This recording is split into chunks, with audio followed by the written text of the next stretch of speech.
managers and the stock exchanges.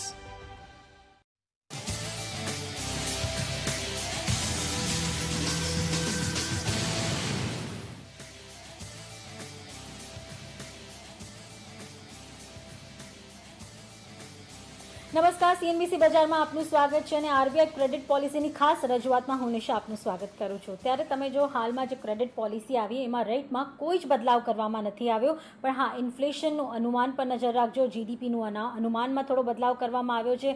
ખાસ મહત્વનું variable reverse repo રેટનું ફરી પાછું ઇન્ટ્રોડક્શન કરવામાં આવ્યું છે અને ફરી પાછું લાવવામાં આવશે. અને આ થકી તમે જો જે ખાસ બદલાવ આપણને જોવા મળ્યા છે કે અકોમોડેટિવ સ્ટાન્સ તો રાખ્યો છે, પણ સાથે લિક્વિડિટી સેટ કરવા માટે આ VRRR ને ઇન્ટ્રોડ્યુસ ફરી કરવામાં આવ્યું છે. તો આ એક મહત્વનું છે. એના કારણે તમે જો આજે બોન્ડ યીલ્ડ પર નજર કરી હોય તો એક શાર્પ તમને એક અપમૂવ જોવા મળી છે ભારતીય બોન્ડ યીલ્ડમાં. વધુ ડિટેલમાં ચર્ચા કરીએ. આપણી સાથે ઓયસ્ટર કેપિટલના ઇકોનોમિસ્ટ અને MD અને CEO અતુલ જોશી જોડાઈ ગયા છે. અતુલજી, સ્વાગત છે આપનું. જે રીતે આપણે ધારતા હતા 9.5% અનુમાન, તો જીડીપીનું એ જ અત્યારે તો યથાવત રાખ્યું છે, પણ આવનાર કહી શકાય વર્ષ માટે ઇન્ફ્લેશનનું અનુમાન ને જીડીપીનું અનુમાન તમે કઈ રીતે મૂલવી રહ્યા છો અને આ પોલિસી તમને કેવી લાગી? પોલિસી એકદમ આપણા એક્સપેક્ટેશન પ્રમાણેની જ હતી કે આ પોલિસી નોન ઇવેન્ટ જેવી કહી શકાય કે એમાં કંઈ બહુ ખાસ અનાઉન્સમેન્ટની શક્યતાઓ નહોતી. પણ મારા હિસાબે આરબીઆઈ જે આપણે એમ કહીએ તો એક સરકારી સંસ્થા તરીકે ધીરે ધીરે નાના ડોઝમાં આપણને નેગેટિવ ન્યૂઝ આપશે. એટલે જ્યારે ફેબ્રુઆરીમાં એમણે 10.25% જીડીપીનું અનુમાન કર્યું હતું ત્યારે પણ આપણને ખબર હતી કે એ 10.25% થવાનું નથી. તો એમણે ધીરેથી કરીને 9.5% કર્યા. મારા હિસાબે 21-22 માટે ઓવરઓલ 8.5%ની આજુબાજુમાં આપણું જીડીપીનો ગ્રોથ રેટ આવવો જોઈએ. એના માટે આપણે અમુક જે નંબર્સ કે એનાલિસિસ તરીકે જોઈએ તો ગવર્નર એમણે એમ કીધું કે ખરીફ ક્રોપ બહુ સારો આવશે, પણ જે ગવર્મેન્ટના પોતાના આંકડાઓ છે કે જુલાઈ 30મી 2021 પ્રમાણે 40 લાખ હેક્ટર જમીન ઓછી વાવણી થઈ છે. એમાં પણ ઓઇલ સીડ્સમાં 10 લાખ હેક્ટર છે, ચોખામાં 10 લાખ હેક્ટર છે અને સિરિયલ્સમાં 10 લાખ હેક્ટર ઓછી વાવણી થઈ છે. તો આ બધાની ક્યુમ્યુલેટિવ ઇફેક્ટ ડેફિનેટલી એગ્રીકલ્ચરલ ગ્રોથમાં આવશે. અને જો એગ્રીકલ્ચરલ ગ્રોથ વીક હશે ખરીફ ક્રોપ માટે તો આપણને એની કન્ઝમ્પશન ઇફેક્ટ દેખાશે રૂરલ એરિયામાં. જે દિવાળીમાં આપણું જે કન્ઝમ્પશન દેખાતું હોય છે બીજી સિઝનમાં, એ કન્ઝમ્પશન કદાચ આપણને વીક દેખાશે. ઓલરેડી રૂરલ એરિયામાં કોવિડની અસર બહુ વધારે હતી, ખાસ કરીને સેકન્ડ વેવની. તો આ એમાં એક્સેન્ચ્યુએટ જે છે કે વધારે પડતી વિપરીત પરિસ્થિતિ આપણને જોવા. બીજી વાત એમણે જે આપણે જીડીપીના ગ્રોથને લાગીને તો આપણું જે એક્સપોર્ટ સેક્ટર છે એ 45% લગભગ MSME નું એમાં કોન્ટ્રીબ્યુશન હોતું હોય છે. તો MSME ની અત્યારે પરિસ્થિતિ એટલી બધી એન્કરેજિંગ નથી. ગવર્મેન્ટે ઘણા મેજર્સ લીધા છે, પણ બેંકો હજી સુધી પણ ક્રેડિટ આપવા તૈયાર નથી. ગવર્મેન્ટની ગેરંટી છે તે છતાં પણ બેંકો એટલી બધી આગળ આવતી નથી MSME નું રિસ્ક લેવા માટે. તો એને લીધે એક અક્રોસ ધ કન્ટ્રી દરેક સેક્ટરમાં એક સ્ટીલ અને સિમેન્ટને છોડીને MSME કોઈ પણ સેક્ટરમાં હોય તો એને અત્યારે બેંકની ક્રેડિટ મળતી નથી. જો MSME ને ક્રેડિટ નહીં મળે તો આપણું જે એમ્પ્લોયમેન્ટ છે એટલું બધું સ્પીડમાં નહીં આવે. આખું રિલાયન્સ આપણે એમ કહીએ કે જે ગવર્મેન્ટનો જે આધાર છે એ સર્વિસીસ ઇન્ડસ્ટ્રી અને ફક્ત આઈટી ઉપર છે. ગવર્નર સાહેબે પણ એ જ કીધું કે આઈટી ઇન્ડસ્ટ્રી બહુ સારું કરી રહી છે, પણ આઈટી ઇન્ડસ્ટ્રીને રિપ્લેસ ન કરી શકે. તો મારા હિસાબે આ જે મેજર નેગેટિવ્સ છે એની ઉપર આપણને થર્ડ વેવ જે આવવાનું છે, મારા હિસાબે બારણા ટકોરા દઈ રહ્યું છે આજની તારીખમાં. આવતા 25 થી 30 દિવસમાં આપણને અલગ અલગ સ્ટેટ્સમાં પાર્શિયલ લોકડાઉન અથવા ફૂલ શટડાઉનની પરિસ્થિતિ જોવા મળે. અને એમાંથી વેક્સિનેશન હોય તો આપણે બચી જઈશું એવી આશા રાખવી વ્યર્થ છે.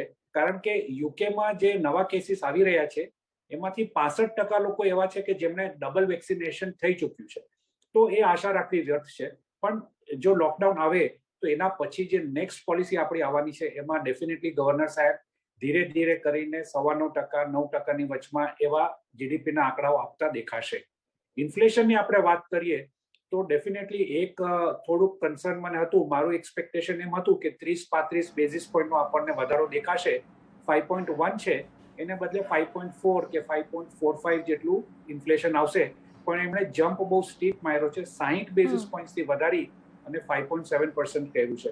એ એક ડેફિનેટલી આપણે ધ્યાનમાં રાખવા જેવી બાબત છે. અકોમોડેટિવ સ્ટેન્સ પણ મેન્ટેન કર્યો છે, પણ એમાં એક એમપીસી મેમ્બરે પોતાનો મત અલગ રીતે વ્યક્ત કર્યો છે. એ પણ આપણે ધ્યાનમાં રાખવાની જરૂર છે.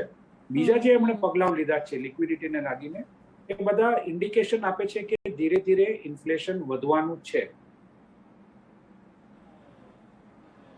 ચોક્કસ, સાચી વાત છે. તો ઘણા બધા ઇન્ડિકેશન્સ એવા આવી રહ્યા છે કે ગ્રોથ દેખાઈ રહ્યો છે, ઇકોનોમી પાટા પર આવતી દેખાઈ રહી છે. તેમ છતાં અમે એક કહી શકાય અકોમોડેટિવ સ્ટાન્સ મેન્ટેન રાખ્યો છે, પણ આગળ જતાં સિચ્યુએશન પર બધું ડિપેન્ડ કરે છે. અત્યારે આપણી સાથે જોડાઈ ગયા છે અર્નેસ્ટ એન્ડ યંગ ઇન્ડિયાના અભિઝત દેવાનજી. અભિઝતજી, તમે કઈ રીતે મૂલવી રહ્યા છો? જે રીતે આપણે જોઈ રહ્યા છે અત્યારે હોમ ફિનાન્સ માટે જે રીતની એક ડિસબર્સમેન્ટ પ્રક્રિયા આગળ વધી રહી છે, ત્યાં ગ્રોથ જોવા મળી રહ્યો છે, પણ એવું સ્પેસિફિક આજના પોલિસીમાં એવું કોઈ સપોર્ટિવ એક્શન નથી જોવા મળી કોઈ સેક્ટર્સ માટે, ખાસ કરીને બેંક્સ માટે. પણ આ VRRR તમે કઈ રીતે મૂલવો છો અને તમને આ પોલિસી કેવી લાગી? પોલિસીમાં તો કઈ છે ને, શું કહું કે બેસિકલી એવરીથિંગ ઇઝ સ્ટેટસ કો. જે પહેલા હતું એવું જ હમણાં બી છે. બધા રેટ્સ અનચેન્જ રાખ્યા છે લોકો. તો હવે જોવાનું એ છે કે અગર આપણે બધી વસ્તુએ અનચેન્જ રાખી છે, તો બહાર ઇકોનોમીમાં શું થઈ રહ્યું છે. હવે જે બધી વાતો હમણાં આપણા પેલા બીજા પેનલિસ્ટે બી કરી, તો હું I am not going to repeat them. એ બધી વાત હું માનું છું, પણ એડિશનલ પોઈન્ટ જો મને એડ કરવું હોય તો એમાં એવું છે કે હજી સુધી એક લિબરલ કેશ સિસ્ટમ, જે સિસ્ટમમાં એટલી લિક્વિડિટી વધેલી છે, જેમ કે કહ્યું કે લેન્ડિંગ નથી થતી પણ લિક્વિડિટી વધેલી છે, આ બહુ એક ડેન્જરસ સિચ્યુએશનમાં આપણી છે. અને સિચ્યુએશન એમ છે કે ગવર્મેન્ટ બેંક્સને પૈસા પહોંચાવી રહી છે, પણ બેંક્સ એ પૈસા ઇકોનોમીમાં આપતી નથી. અને જે એક્સેસ પૈસા સિસ્ટમમાં છે તે પૈસા ડાયવર્ટ થઈ રહ્યા છે સ્ટોક માર્કેટમાં. હવે તમે જો રિટેલ ઇન્વેસ્ટર કેટલા વધી ગયા છે. કોઈ પણ જાતની સબસિડી ગઈ છે, કોઈ પણ જાતની સેવિંગ આવેલી છે, બધા એઝ એ ફ્લોપ કરીને આપણે ઇક્વિટી માર્કેટમાં જઈ રહ્યા છે. તમે જો ઇશ્યુ પર ઇશ્યુ ઓવર સબસ્ક્રાઇબ થઈ ગયું છે. અને અમુક જગા તો એવા બી સિસ્ટમ્સ છે કે જ્યાં કંપનીઓ લોસ કરી રહી છે. એટલે આપણે જોઈએ છે કે બેંક ડિપોઝિટ એટ્રેક્ટિવ રહ્યા નથી. શું કામ કે ઇન્ટરેસ્ટ રેટ લો આવી રહ્યા છે. જે પૈસા સેવિંગ્સમાં છે તે પૈસા આજે ઇક્વિટી માર્કેટ તરફ જઈ રહ્યા છે. ઇક્વિટી માર્કેટમાં બી ખાલી વેલ્યુએશન એક્સપેન્ડ થઈ રહ્યા છે, સ્ટોક માર્કેટ વધી રહી છે. અને સ્ટોક માર્કેટ વધવાના લીધે સિસ્ટમમાં એન્થુઝિયાઝમ છે, પણ એકચ્યુઅલ ઓન ધ ગ્રાઉન્ડ જે સ્ટિમ્યુલસના પૈસા મળી રહ્યા છે એ ઇકોનોમીને ફ્યુઅલ નથી કરી રહ્યા હજી સુધી. ઘણા સેક્ટરો, વધારે અમુક મેટાલિક સેક્ટર્સ આ એગ્રી સારું કરી રહ્યા છે, પણ ઘણા સેક્ટર્સો છે કે જ્યાં હમણાં સુધી, ખાસ કરીને MSME સેક્ટર, ક્રેડિટ પહોંચી નથી, બિઝનેસીસ રિવાઇવ થયા નથી, અને બિઝનેસીસ ઇનફેક્ટ સ્ક્વીઝ થઈને બંધ થઈ રહ્યા છે. હવે તમે મોટા બિઝનેસોની બી વાત કરો, કન્સ્ટ્રક્શન, ઘરો વેચાઈ રહ્યા છે, હાઈ એન્ડ હાઉસીસ. શું કામ કે એક્સેસ લોકો જેના પાસે પૈસા છે હાઈ એન્ડ હાઉસીસ લઈ રહ્યા છે. પણ જે ઇન્વેન્ટરી લેવલ્સ છે, ત્યાં રિકન્સ્ટ્રક્ટ જે કન્સ્ટ્રક્શન કંપનીના જે ઇન પ્રોસેસ ઘરો છે, ત્યાં લેબરો નથી આવતા, ત્યાં પૈસા પહોંચતા નથી, બેંક ત્યાં ક્રેડિટ આપતી નથી પ્રોજેક્ટ કમ્પ્લીટ કરવાનું. તો ખાલી સેફ હેવન્સમાં પૈસા પાર્ક થયા છે ને સ્ટોક માર્કેટમાં પૈસા પાર્ક થયા છે. ઇકોનોમી ડેવલપમેન્ટમાં પૈસા હજી સુધી ગયા નથી.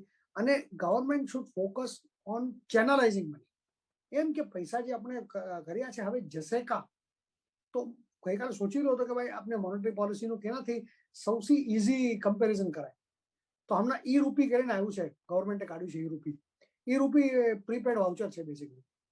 તો એમાં શું કર્યું છે ગવર્મેન્ટે? કે ગવર્મેન્ટે એમ એટલી ઈચ્છા તો એમ છે, થશે કેવું ખબર નહીં, પણ ઈચ્છા એમ છે કે જે વસ્તુ માટે પૈસા આપીએ છીએ તે જ વસ્તુ માટે વપરાય.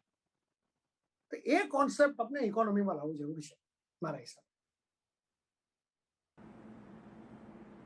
સાચી વાત છે. સીધા ડાયરેક્ટલી ઇન્ડસ્ટ્રીને મળે, જે જરૂરિયાત જેને છે એને પૈસા મળે, અત્યારે એની તાતી જરૂરિયાત અહીંયા દેખાઈ રહી છે. હજી ઘણી ચર્ચા બાકી છે. આપણી સાથે અતુલ જોશી અને અભિઝત દેવાનજી તો જોડાયેલા છે. ઝડપથી એક નાનકડો વિરામ લઈએ અને ત્યારબાદ બેંક ઓફ અમેરિકા મેરિલ લિંચના MD અને કન્ટ્રી ટ્રેઝરર જયેશ મહેતા પણ જોડાશે.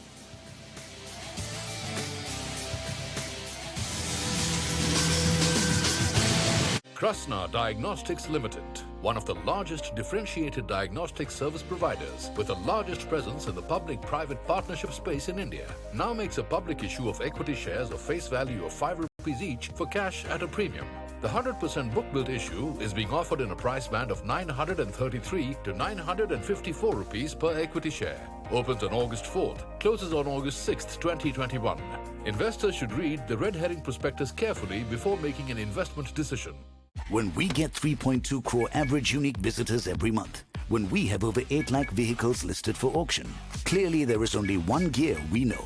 Car Trade Tech, India's #1 online auto portal.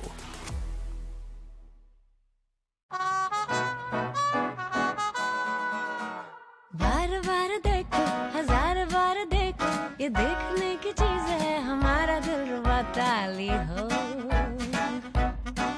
ताली हो. This is my favorite. I like the way I look.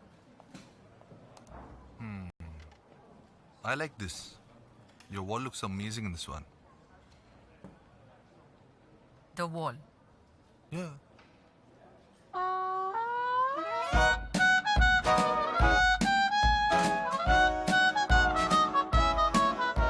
Ultra Sheen paint that steals your spotlight. Royale Glitz with Ultra Sheen. Luxury with Teflon.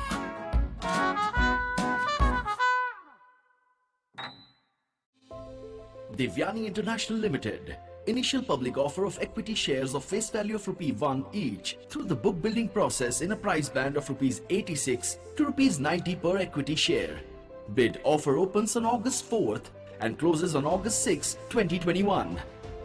For risk factors and more details, please refer to Red Herring Prospectus dated July 26, 2021, available on the websites of SEBI, the lead managers and the stock exchanges. Hi. What's the mattress? I couldn't sleep properly. Matter पता है. Mattress पूछ रही हूँ. Genius. बिना सोचे ही mattress ले लिया. नहीं mattress तो mattress होता है ना. Just get a Duroflex mattress. 50 years of trust. 5-zone full body support. Great sleep. And also, it's a doctor recommended orthopedic mattress range. Nothing like Duroflex.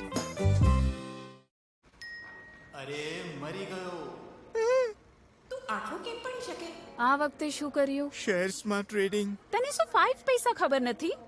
ઓય, હવે તો સૌને ખબર છે. 5 પૈસા પર મળે છે રિસર્ચ ટૂલ્સ, પોર્ટફોલિયો એનાલિટિક્સ અને ઇન્વેસ્ટમેન્ટ આઈડિયાઝ પણ. અત્યારે જ ડાઉનલોડ કરો 5 પૈસા. હવે તો સૌને ખબર છે. 5 પૈસાની સાથે રોકાણ થયું સરળ અને લાભદાયક પણ. જામીનગીરી બજારમાં રોકાણ એ જોખમને આધીન છે. રોકાણ કરતા પહેલા સંબંધિત તમામ દસ્તાવેજો વાંચો. Windlass Biotech Limited proposes an initial public offer of equity shares. The book built offer is being offered at a price band of ₹448 to ₹460 per equity share. Offer opens on Wednesday, August 4, 2021. Offer closes on Friday, August 6, 2021. For risk factors and other details, please refer to the Red Herring Prospectus dated July 24, 2021, which is available on the websites of SEBI, the BRLMs and the stock exchanges.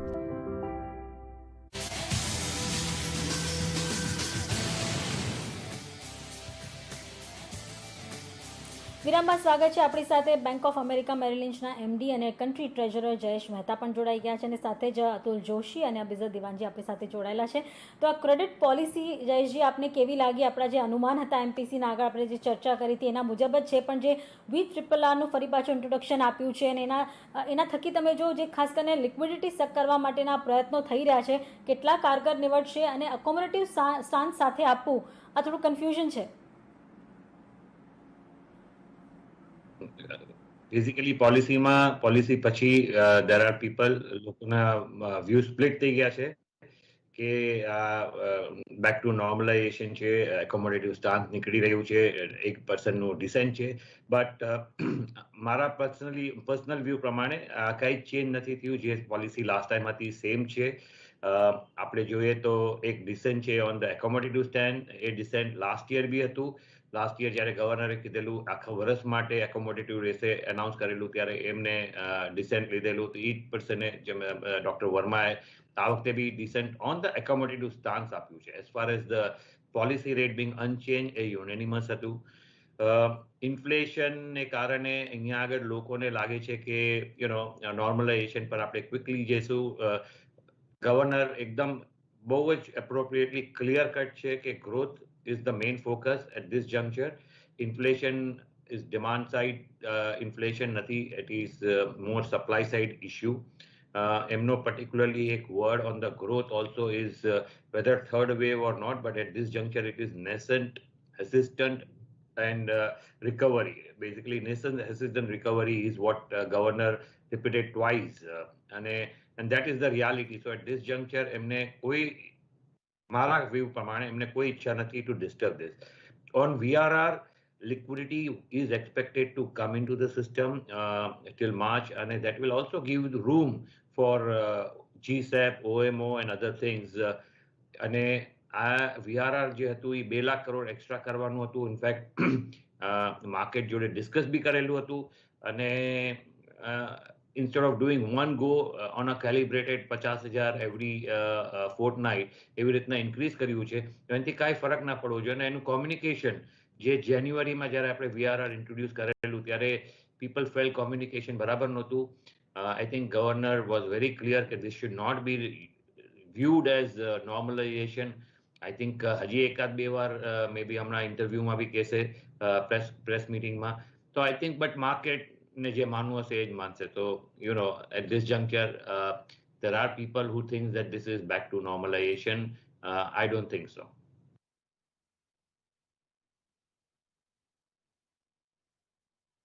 સેક માટે હોય કે તમે જો VRR માટે હોય, આ જે calendar આપ્યું છે એનાથી એક ભરોસો પણ આપ્યો છે કે હજુ જો થર્ડ વેવ જો કદાચ આવે છે તો એના માટે તેઓ લડવા માટે તૈયાર છે, ને અહીંયા એની માટેની તૈયારી છે. તો બહુ થોડું બેલેન્સ રહેવાની કોશિશ કરી છે જયજી. I think મારા હિસાબે તો લાસ્ટ પોલિસીના પોલિસીમાં કાંઈ ચેન્જ નથી. જો લોકોને લાગતું હતું last policy was supportive of growth and not inflation, આ પોલિસીમાં બી ધ સેમ જ ચીજ છે. ખાલી એક જ ડિફરન્સ છે કે આ VRR ઇન્ક્રીઝ કર્યું છે, and that was required. અને એમાં કાંઈ I would read it not anything different from the last policy. હા, જે માર્કેટ નથી માનવા માંગતું, there are people which is rightly wrongly but they have their views. US માં બી initially એ જ હતું કે સેન્ટ્રલ બેંક ટ્રાન્ઝિટરી ઇન્ફ્લેશન કહેતું હતું, પણ now of course market has also accepted that. આપણે ફોરકાસ્ટ બી જોઈએ એમનું ઇન્ફ્લેશનનું, ભલે લાસ્ટ ક્વાર્ટરનું ઇન્ફ્લેશન વધાર્યું છે. as opening up happens, inflation will go up, but Q1 22-23 એમને ઇન્ફ્લેશન 5.1 પર રાખ્યું છે. તો પણ હવે as I said, માર્કેટ છે, જેને જે જોવું હશે એ જોશે. પણ મારા હિસાબે નથી કાંઈ મેજર ચેન્જ થયું. We are not back to normalization. We are still focused on growth. We are still, will look through inflation unless it becomes dramatically beyond 6% for a sustainable quarter or so. હા, interesting factor સામે આવી રહ્યું છે.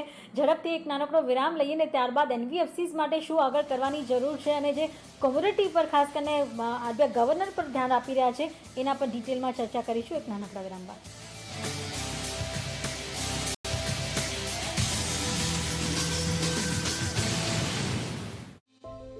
Devyani International Limited.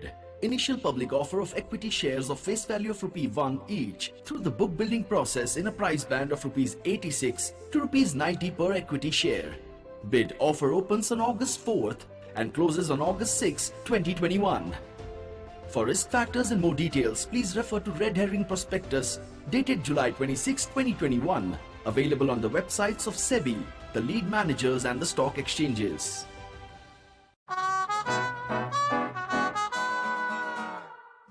बार देखो, हजार बार देखो, ये देखने की चीज है, हमारा दिलरुबा ताली हो, ताली हो. This is my favorite. I like the way I look.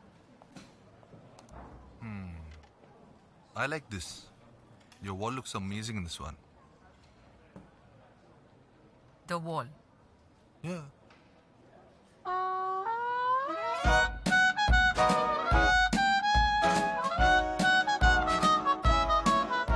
Ultra Sheen paint that steals your spotlight. Royal Glitz with Ultra Sheen. Luxury with Teflon.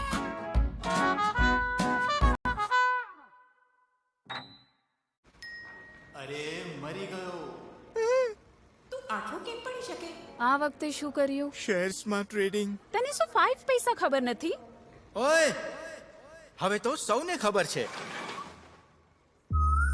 5 પૈસા પર મળે છે રિસર્ચ ટૂલ્સ, પોર્ટફોલિયો એનાલિટિક્સ અને ઇન્વેસ્ટમેન્ટ આઈડિયાઝ પણ. અત્યારે જ download કરો 5 પૈસા. હવે તો સૌને ખબર છે 5 પૈસાની સાથે રોકાણ થયું સરળ અને લાભદાયક પણ. જામીનગીરી બજારમાં રોકાણ એ જોખમને આધીન છે. રોકાણ કરતા પહેલા સંબંધિત તમામ દસ્તાવેજો વાંચો.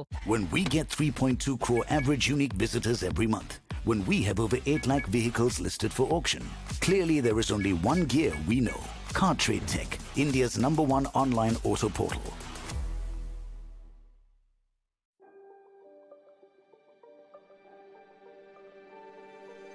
ન્યુવોકો દ્વારા પ્રસ્તુત ન્યુવો નિર્માણ ઇનોવેશન પર ધ્યાન આપીને વિવિધ ઉત્પાદનો રજૂ કરે છે અને ગ્રાહકોની વિવિધ જરૂરિયાતોને સંતોષે છે. ન્યુવોકોનું લક્ષ્ય છે એક સેફર, સ્માર્ટર અને સસ્ટેનેબલ દુનિયાનું નિર્માણ કરવું તેના વિવિધ ઉત્પાદનો દ્વારા.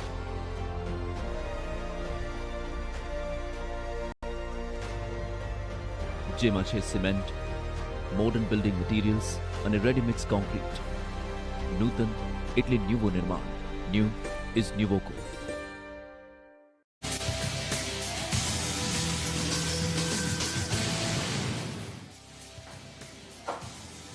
તો આરબીઆઈ ક્રેડિટ પોલિસીની ખાસ રજૂઆતમાં આપણી સાથે જયેશ મહેતા, અતુલ જોશી અને અભિઝર દિવાનજી જોડાયેલા છે. ત્યારે અભિઝરજી, હું આપથી જાણવા માંગીશ, કારણ કે અત્યારે આ જે પોલિસી ડિક્લેર થઈ ત્યારબાદ તમે બોન્ડ યીલ્ડમાં એક ઉછાળો જોઈ રહ્યા છો અને આ બધા સંકેતો પણ એવું જણાવી રહ્યા છે કે આગળ કદાચ બોન્ડ યીલ્ડ વધે તો ડિપોઝિટ રેટ્સ પણ વધશે અને એની ઇમ્પેક્ટ ઇન્ટરેસ્ટ રેટ પર પણ આવશે. તો શું અત્યારે એક ઓછા દરે લોન લેવાનો સારો સમય છે? કઈ રીતે હું લો છો? ડેફિનેટલી સારો સમય છે જે લોકોને જોઈતી હોય તે લોકોને જ, બિકોઝ એના પછી મને તો લાગે છે કે with bond deals rising a little bit, મને ઉપર લાગે છે કે કદાચ interest rates in the system બી વધશે જ, not because of bond rate but because of inflation. તો આગળ જતાં થોડું ઘણું ઇન્ટરેસ્ટ રેટનું ઇન્ક્રીઝ તો થવાનું જ છે. એટલે મારા હિસાબે આજની તારીખમાં અગર કોઈને ચીપ હોમ લોન્સ લેવી હોય તો સર્ટનલી એડવાન્ટેજીસ છે, લઈ જ લેવી જોઈએ. બીજો મારો ઇશ્યુ એ છે કે એનબીએફસીઝમાં બી થોડી ઘણી જે લિક્વિડિટી આવે છે, જેવી આપણે રેટ્સ જોશો બોન્ડમાં પણ, એ મારા હિસાબે તો લિક્વિડિટીના હિસાબે છે. અને જ્યાર સુધી લિક્વિડિટી આરબીઆઈ રાખશે ત્યાર સુધી રેટ્સ લો રહેશે. જ્યારે લિક્વિડિટીનો ટેપ બંધ થઈ જશે ત્યારે જ આપણે જોવાનું છે શું થશે. અને સિસ્ટમમાં એવું છે કે લિક્વિડિટી ખાલી સોર્સિંગ લિક્વિડિટી નથી કે જે લિક્વિડિટી બેંક્સમાં આવે છે, પણ બેંક્સ ઓનવર્ડ લેન્ડિંગ નથી કરતી, એના હિસાબે બેંકમાં તો લિક્વિડિટી ઘણી વધારે છે. તો મારા હિસાબે સિસ્ટમમાં લિક્વિડિટી હશે અને જે સારી ક્રેડિટ છે એને ચીપર ઇન્ટરેસ્ટ રેટ્સમાં લોન તો મળવાની જ છે. તો એમાં મને કોઈ શક્યતા નથી. સેક્ટર્સ જ્યાં પૈસા નહીં આવે તે એનબીએફસી છે, ત્યાં પૈસાની ઇસ્યુ થશે. શું કામ કે બેંક હજી સુધી એનબીએફસીને એટલી બધી એમજીએફસીના જે અલ્ટિમેટ ઓન લેન્ડિંગ છે એને એટલી બધી સિક્યોર માનતી નથી. તો મારા હિસાબે હજી બી NBFC ફાઇનાન્સિંગમાં there is going to be a problem. TLTR છો તે હિસાબે પણ તે પણ પ્રોબ્લેમ આવશે. પણ તો એનબીએફસી સેક્ટરમાં credit will be costlier and it will be difficult for them to operate a business model. But as far as banks are concerned, good credit ને સસ્તામાં પૈસા મળશે. ઓકે, તો મુશ્કેલી છે એનબીએફસીઝ માટે આગળ જતાં, એના પર આપણે નજર રાખીશું. પણ ત્યારે જ જે રીતે ખાસ કરીને ગવર્નર સાહેબે ઉલ્લેખ કર્યો કોમોડિટી પ્રાઇઝીસનો અને ક્રૂડનો, અને તમને ખ્યાલ છે અતુલજી, આપણે આના પર આગળ પણ ચર્ચા કરી હતી પ્રી પોલિસી શોમાં કે આ કોમોડિટીઝ પર પણ ગવર્નરની નજર હશે અને એની ઇમ્પેક્ટ કરંટ અકાઉન્ટ ડેફિસિટ પર આવી શકે. અત્યારના આ સ્ટેટમેન્ટને તમે કઈ રીતે મૂલવશો? એમણે જે કોમોડિટી પ્રાઇસીસની વાત કરી તો એની ઉપર આપણે ફોકસ રાખવું જ જોઈએ. એમણે એક ગ્રોથ માટે કે કન્ઝમ્પશન માટે એક પોઝિટિવ ફેક્ટર ગણાવ્યો હતો કે non oil non gold import છે એ વધ્યું છે. પણ ધ ફેક્ટ ઇઝ કે અત્યારે ઓઇલ જે છે એની પ્રાઇસ જે વધી છે પણ એક રેન્જ બાઉન્ડ રહી છે. અને જેવી રીતે જે ઓપેક કન્ટ્રીઝ અને રશિયાની વચમાં જે ડિફરન્સીસ ઓફ ઓપિનિયન હતા એ હવે સેટલ થવા માંડ્યા છે. તો આપણે એમ ધારી શકીએ કે હવે જે ઓઇલ પ્રોડ્યુસિંગ કન્ટ્રીઝ છે એમાં એક યુનિટી આવી અને જો એ લોકો ધારે તો પ્રોડક્શન ઓછું કરીને ડેફિનેટલી પ્રાઇસીસ ઉપર લઈ જઈ શકે એમ છે. પણ ઓવરઓલ અત્યારે માર્કેટનો વ્યૂ પણ એમ છે કે અત્યારે રેન્જ બાઉન્ડ જ રહેશે અને બહુ એમાં વોલેટિલિટી કે સડન સ્પાઇક ઓઇલ પ્રાઇસમાં દેખાઈ નથી રહી. તો એ દ્રષ્ટિએ આપણે ઓઇલ લેડ ઇન્ફ્લેશન છે એ કંટ્રોલમાં રહેશે.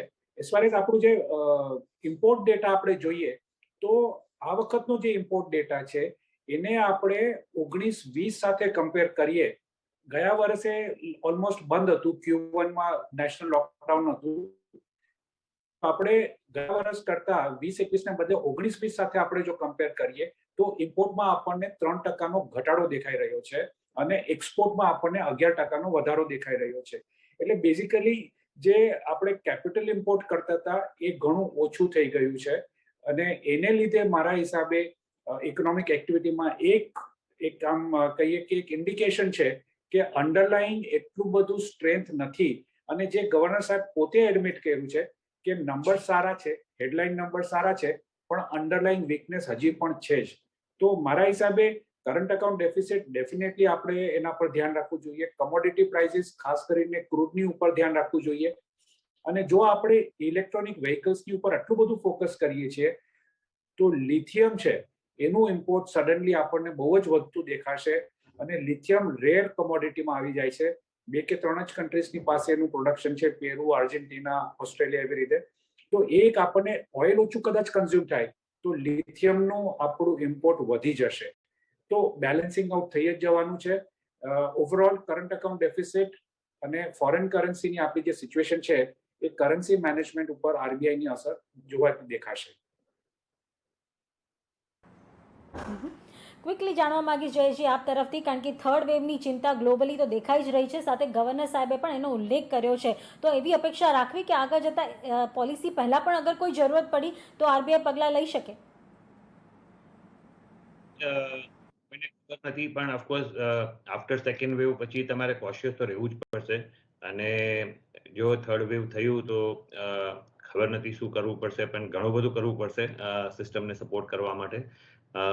But even without third wave અત્યારે જે એમને ઇન્ફ્લેશનનો ફોરકાસ્ટ બી આપ્યો છે, આપણે જે બધા કંપનીના રિઝલ્ટ બી જોઈએ છે અને ગાઈડન્સ જોઈએ છે, તો એ એકવાર ઓપનિંગ અપ પછી તમને થોડો ગ્રોથ દેખાશે, પાછું થોડું વીકનેસ ત્યારે દેખાય છે. એટલા માટે ફોકસ ઓન ગ્રોથ અત્યારના જે થોડો ઘણો ગ્રોથ જોઈ રહ્યા છે અમુક સેક્ટરમાં કે અમુક લાર્જ કંપનીઝ હેવ બેનિફિટેડ, એ ઓવરઓલ સસ્ટેનેબલ ગ્રોથ નથી.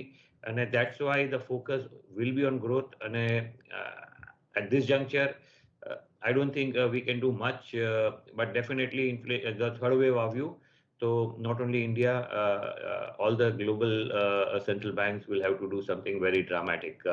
મને આઈડિયા નથી શું કરી શકશે, but definitely that will require a lot of handholding.